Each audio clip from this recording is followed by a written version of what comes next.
Hello everybody and welcome to the channel. In today's video we're going to be taking a throwback look at the Transformers Hunt for the Decepticons Voyager class Battle Blades Optimus Prime. Probably one of the most requested figures that I've had over on the channel, and for good reason too. This is in fact potentially the best Bayverse Prime that we ever got released from Hasbro, based on those first two live action Michael Bay movies, even being a rival for the almighty god tier Revenge of the Fallen Leader class Optimus Prime, as this figure truly was one of the first downscales that Hasbro ever performed. This was essentially heavily based on that ROTF leader, however shrunken down to the Voyager class, removed the electronics and actually packed in a few additional gimmicks, which in my opinion make this slightly more enjoyable than that original leader figure. And when you bring out the more modern Studio Series Optimus, honestly this guy just absolutely obliterates it. A decade prior to its release, this guy truly is one of the best figures that I own in my entire collection. Now we'll start off firstly here in truck mode. Honestly a fantastic representation of the Peterbilt semi-truck. For those of you who have seen some of my prior throwback reviews where I take a look at this style of Optimus Prime, you guys all know that I absolutely love the look of Prime from the first trilogy, and he looks extraordinary here in this Voyager class figure. You can see in regards to detail,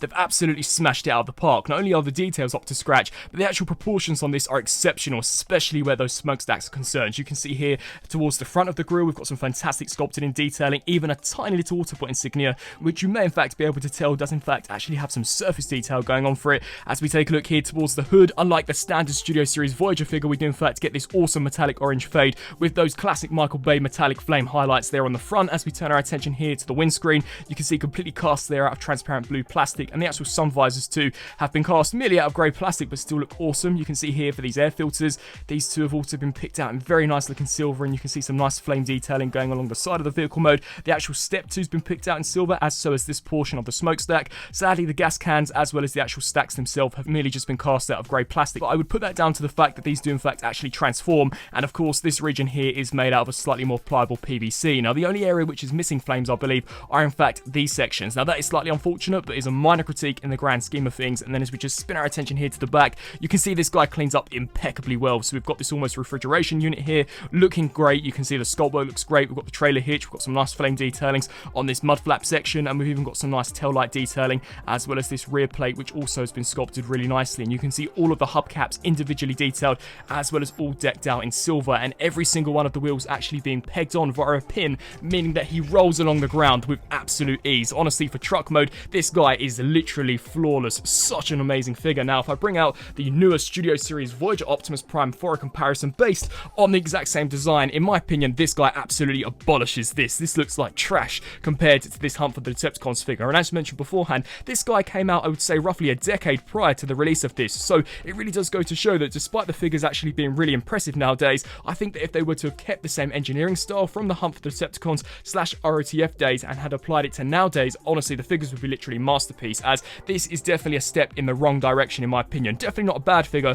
but when you compare it to what we had, I just really do not think that this shows almost 10 years worth of progression. You can see that we've got all of these ugly gaps here along the side, we've got the feet here on the actual trailer bed. The smokestacks are just an absolute shower of crap. They really do look horrendous. They make the truck look incredibly disproportionate, and also those wheels look awful as well. You can see how we've got those triangular pegs scattered all the way throughout them, and that's because they are in fact held in via mushroom pegs and not these super awesome premium pins that we got here on this Hunt for the Decepticons version. As we just take a look here from a frontal perspective, honestly in my opinion this one wins hands down. Spin here to the side, once again the Hunt for the Decepticon version wins hands down, and then finally as we spin here to the back, once again this figure absolutely obliterates this guy. Such a fantastic version of Prime, and if you are in fact actually able to pick one of these up and you missed out on its original release, then I would definitely recommend it, as I also think he scales really nicely with other SS figures. So here for example we've got the Revenge of the Fallen Bumblebee, and you can see the scale here, whilst of course isn't perfect to the movie, the Chimera should be a lot smaller, I don't think is actually too bad, and it's definitely a lot better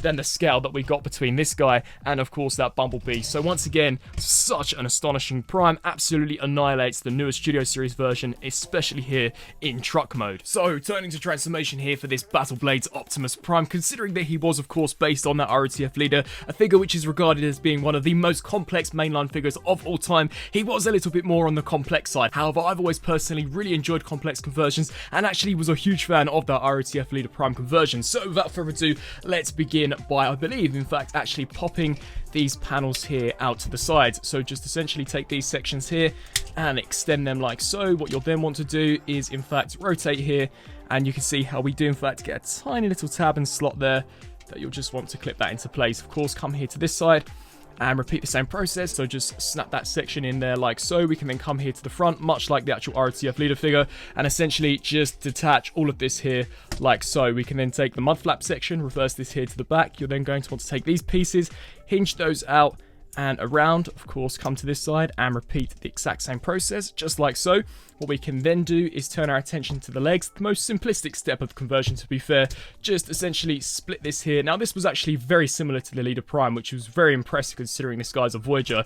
You're then going to want to collapse these sections in upon themselves, take the actual wheel here and hinge this forwards like so, and of course, come to this side and repeat the same process. Fold this wheel forwards, flip down Prime's toes, and then come here to the back and just extend that, almost creating the heel spur for bot mode. What we can then do is turn our attention here to this entire cab section.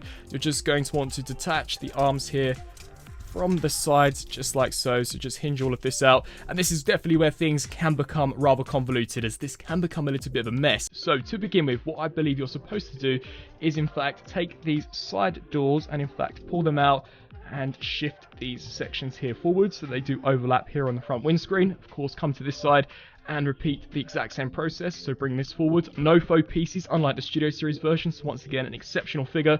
We can then flip Prime's head forwards, which I believe is in fact easier said than done. So just try your best to take this here and push this section forwards.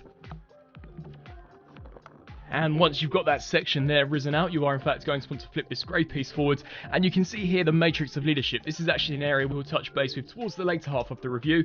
You'll then want to take this grey piece here and snap it into this red piece of Prime's torso. Once that's completed, we can then take these truck windows, and you can see we've got some tiny little slots there that these tabs here will peg into. So snap that in there. Of course, come to this side and also snap this section in just like so. Once that's completed there, you can see we've got a slot here that this tab will peg into. So just snap this here into place just like so. Flip this section out, and of course repeat the same process here for this side. So snap that in, flip this section out. What we can then do is flip these blades forwards. It just makes this part of the conversion just a tad bit easier, and then just rotate this here all the way around. Flip this like so, and that was not supposed to happen, so let's just peg this here back into place. Once that's completed, what we can then do is flip out here the hands from within the forearms. Once again, incredible engineering going on for this Optimus Prime. So just flip this forward, and then these sections for truck mode, they are like this. For bot mode, you're going to want to slide them up just to make the hands slightly more visible, and that is essentially one arm fully transformed. Of course, come to this side and repeat the same process. So flip out this wrist, collapse this section down, come to this piece, rotate this air filter around just like so, so that we're left with something that looks along the lines of this. Shoot this arm guard up, and then for some finishing touches, what you'll then want to do is come here to this section, slide that slot into that tab, and then snap that section into place. You can see here that we've got two tabs here and here that this will in fact slide into. So rotate this trailer hitch all the way around, and these two slots here and here will in fact peg into those respected tabs just like this. Spin your attention to the front, take this and lock that there into place, and then for some finishing touches, just take these sun visors, lift these up in order to create the almost eyebrows here of Optimus Prime's robot mode. And there you've got the Voyager class Hunt for the Decepticons Battle Blades Optimus Prime fully transformed up into his absolutely astonishing looking robot mode. Honestly, this guy looks incredible. It's honestly just absolutely mind-blowing to me that this guy comes almost as close as the MPM figure in regards to accuracy, and was originally priced for that of a Voyager class figure back in 2010. This figure was honestly in a league of its own, and still over a decade on is still in a league of its own, as I personally don't believe that any mass-produced version of Bayverse Prime has come nowhere near as close to actually reaching the perfection of this figure. The Dark of the Moon figures absolutely pale in comparison to this, as so did the Age of Extinction, the Last Night, and pretty much any of the Studio Series figures that we've gotten so far. As we bring him in here and take a closer look here at the details, you can see the face sculpt actually looks really nice. Now, of course, considering this figure is my own personal copy from, I'd say, roughly 10 to 11 years, there is unfortunately some wear and tear to the paint apps, but you can see we did in fact get a super nice metallic silver there used for the face guard, as well as here for the panels on the side. He did in fact also have light piping, although you did need an intense amount of light to actually make these eyes illuminated. So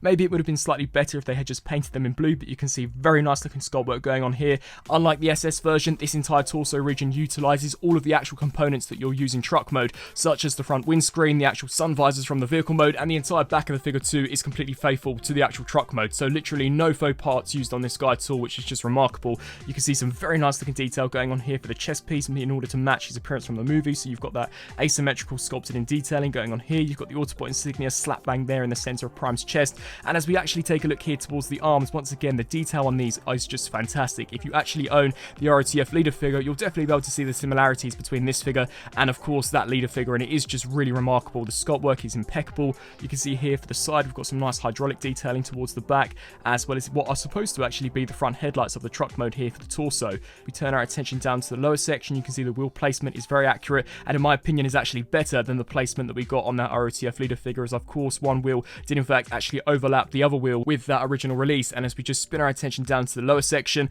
a little bit of a mismatch in terms of the color where this brown is concerned and the grey, but other than that the sculpt work's definitely there.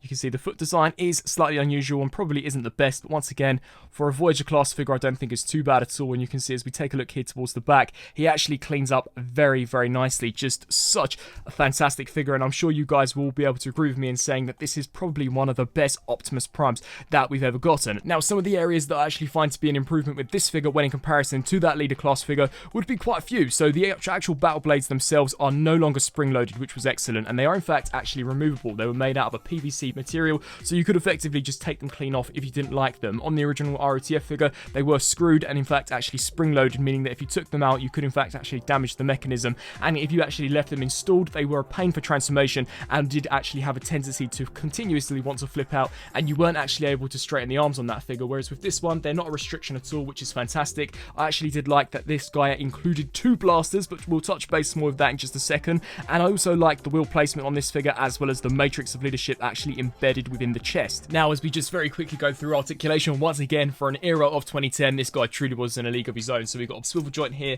which could look left to right. I believe this could also in fact actually look up and down if you disengage this torso region, but we'll do that later on for the actual matrix gimmick. The arms here could rotate the full 360, as well as hinge out to the sides. Rotation here at the bicep, as well as a single joint here at the elbow, allowing for a pretty decent range. The wrists sadly could not rotate left to right, and due to transformation, the actual waist couldn't rotate left to right, but the legs are on soft ratchet joints, so could kick forwards that far, as well as back to that far, out to the sides, albeit slightly hindered due to the wheels. If you actually detached this section, however, though, you did get a slightly better range, especially in regards to the thigh swivel, as well as the actual hinge joint going on here for the knee. And finally for the foot, this could go forwards, backwards, as well as also, very surprisingly, actually rock side to side, which was super impressive. Now, in regards to some of his gimmicks, of course, you can see here we've got the Energon Blades, which are actually sculpted pretty nicely. You can see we've got some nice copper paint going on there in order to give you the impression that they are in fact fueled by Energon. If you didn't like these, you could just rotate these to the back, much like that ROTF leader figure, but I actually think they look better being deployed forward than being reversed back, or of course if you just completely removed them. Now, something which bugged me so much as a younger collector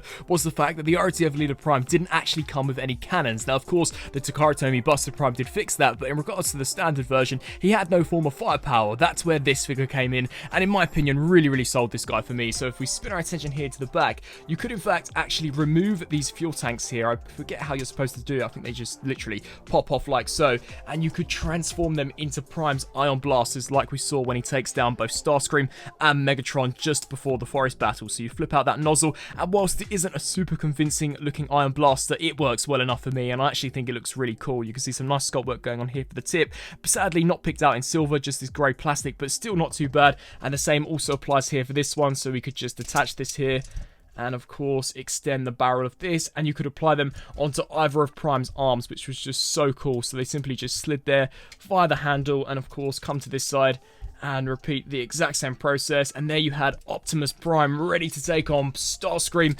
Megatron, and pretty much the entire Decepticon fleet with these ion blasters, which was just so awesome. Honestly, I was so glad that Hasbro actually finally gave a Bayverse Prime 2 wicked looking ion blasters here for the Voyager class assortment. Now, in regards to one of his final gimmicks, considering this actually eliminated the Mecha Live / electronic function that the old ROTF leader figures used to have, they actually packed in something else to the torso, and that is basically the matrix of leadership. Now, to be completely honest with you, the enjoyability factor of this is slightly hindered due to the way in which you actually have to get it. You do essentially have to blow the torso up, so we have to disengage here at the shoulders, just like so. Of course, come here to this side and repeat the same process, and sadly this did in fact always have a tendency to actually pop off, and you can see there the arm guards popped off, but that's mainly just down to wear and tear considering he's quite old. You then want to lift this section here up. We can then disengage this next section, and the matrix has in fact actually dislodged itself, but it would sit in this transparent blue bay, and as you would lift this panel up, you can see here that it would slowly rise up, actually looking really cool. So that is Bayverse Prime's matrix chamber, and you can see there we've got a nice solid cast blue plastic actually holding it in there, and it was completely removable, and the sculpt work actually wasn't too bad at all. You can see there picked out in grey, but it definitely resembles what we saw in the movie, and once again you can see there the actual chamber's been sculpted pretty nicely, but it would have been better in my opinion if you could have in fact actually accessed it without blowing Prime completely up, much like Megatron did in that ROTF battle. And of course you just peg it back in there and then conceal the chest for transformation, just like so. But definitely such a fantastic figure, one that even to this day I'm just so impressed with. Now here for a Bayverse Prime robot mode size comparison, to be honest with you, it's a little bit of a tear in terms of which one is more accurate, as I actually really do like the Studio Series version, I can't fault it on that. But when you really begin to break it down and actually consider that this original Hunt for the Decepticons figure, which came out 10 years prior basically to the SS version, had no faux pieces at all, you really do begin to appreciate the actual engineering that went into this original figure. Of course, this guy utilized complete faux components to actually form the torso. The chest is completely faux. I do also believe that some of the sections here on the side of the arms are faux, and the actual placement of the wheels is completely inaccurate to what we actually got here with this guy. As we just turn our attention to the side, you can see that these wheels are in fact in a completely different place. So this is indeed actually the real front wheel of Prime, whereas the real front wheel of this guy ends up somewhere here. It doesn't compromise the look all that much, but still it is something that this guy does a little better. And I also think the backpack management is, I would say, roughly a tie. I do in fact actually like how this cleans up, but there's just something a little more solid about this guy. You can see there's no hollow spacing on him, whereas there is this massive hollow gash here going on for this figure. The face sculpt, I do think the newer version wins hands down, and in regards to colour scheme, once again, it is basically a draw, and you can see that in regards to some of the other components that we've got going on, I just think that overall, in regards to an actual Voyager figure standalone release, the Hunt for the Decepticons probably overall has got the upper hand, but that's once again not to take anything away from this SS version. I think for robot mode, this guy is very well done, but truck mode, this one absolutely just obliterates it. The truck mode on this Hunt for the Decepticons version is so much better, and to be honest with you, I think the robot mode is slightly too. So, wrapping up this throwback review for the Transformers Hunt for the Decepticons Voyager Class Battle Blades Optimus Prime, as you guys could probably all guess, and as you're all probably thinking, I definitely think this is one of the best Optimus Prime figures that Hasbro had ever put out for Bayverse Prime. It was an incredibly complex design, and what they were able to accomplish here with a Voyager Class for 2010 is just mind-blowing. It even rivals some of the figures that we're getting now in 2020, 2019, and of course, even 2021, as some of the actual primes that we're getting nowadays are just not as good as this figure in my opinion. He ultimately utilized the engineering of the ROTF Leader Prime, one of the best figures of all time, so no wonder he is so good, and I definitely think it pays off. Truck mode looks exceptional, transformation actually is a little bit more enjoyable than the ROTF Leader figure, just as they took some components out just to make him a slightly more simplified, and then as we get down to robot mode, it's just so cool. I think the attention to detail is very well done, the articulation for a 2010 era figure too is very impressive, and I actually also really like the gimmicks such as the fuel tanks which turn into the iron blasters, the matrix of leadership within the actual chest. Whilst it is slightly difficult to actually get to, it still is a nice touch, and the fact that the blades this time round are not spring operated and are in fact rubberized is also really nice, as of course you can display him with them or without them. So with all that being said, I definitely do think this guy is awesome. If you don't own him in the collection, then he's definitely one worth trying to track down and pick up, but due to how awesome he was, he is a little more expensive now on the aftermarket, which is slightly unfortunate. And if you are given the option between having this guy in your collection or that Studio Series Voyager Class Movie 1 Optimus, I would definitely recommend this guy night and day, as I just think overall as an actual package, he is by far the best. I would love to know down in the comments below on what you guys think of this figure as well as the review. Do you guys agree with my thoughts? And as always, please feel free to let me know on what figure you would like me to take a look at in the next episode. I thank you all for watching, and until my next review, I'll see you then. Thanks for watching.